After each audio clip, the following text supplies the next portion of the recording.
नमस्कार। आज बात उस नियम की जिस पर देश भर के कॉलेजों और यूनिवर्सिटियों में बहस छिड़ी हुई है। यूजीसी का नया नियम इक्विटी रेगुलेशंस 2026। आखिर ये नियम क्या है, कब लागू हुए और क्यों इसका विरोध हो रहा है, और उत्तर प्रदेश में ये मुद्दा इतना क्यों गरमाया हुआ है, आइए समझते हैं। विश्वविद्यालय अनुदान आयोग यानी यूजीसी ने promotion of equity in higher education institution regulations 2026 नाम से नए नियम लागू किए हैं। ये नियम 13 जनवरी 2026 से पूरे देश में प्रभावी हो चुके हैं। यूजीसी का कहना है कि इन नियमों का मकसद है कॉलेज और यूनिवर्सिटी में पढ़ने वाले छात्रों के साथ किसी भी तरह के जातिगत या सामाजिक भेदभाव को रोकना और सभी को बराबरी का माहौल देना। अब हर उच्च शिक्षा संस्थान में equal opportunity centre, equity committee, शिकायत निवारण व्यवस्था और 24x7 हेल्पलाइन होना अनिवार्य होगा।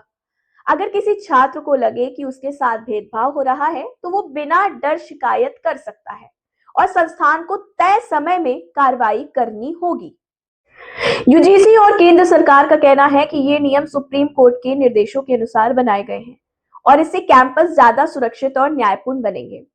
नियम लागू होते ही कई छात्र संगठनों और वर्गों ने इसका विरोध शुरू कर दिया। आरोप है कि नियमों की भाषा बहुत ज्यादा व्यापक है, जिससे झूठी शिकायतों का दुरुपयोग हो सकता है और इसका नुकसान सामान्य वर्ग के छात्रों को भी हो सकता है।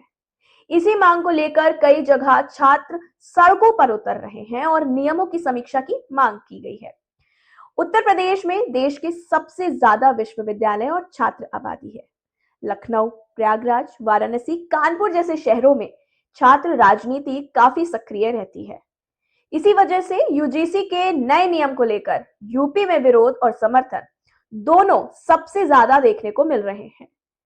एससी, एसटी, ओबीसी और कई छात्र संगठनों ने इन नियमों का समर्थन करते हुए कहा है कि भेदभाव के खिलाफ अब छात्रों को आवाज मिलेगी और संस्थानों की जवाबदेही तय होगी। वहीं सरकार ने साफ कहा है कि ये नियम किसी एक वर्ग के खिलाफ नहीं है और अगर कहीं दुरुपयोग होता है तो उस पर भी कार्रवाई की जाएगी। यूजीसी का ये नियम एक तरफ समानता और सुरक्षा की बात करता है तो दूसरी तरफ दुरुपयोग को लेकर सवाल भी खड़े कर रहा है। अब देखना यह होगा कि सरकार और यूजीसी के इन आशंकाओं को कैसे दूर करती है।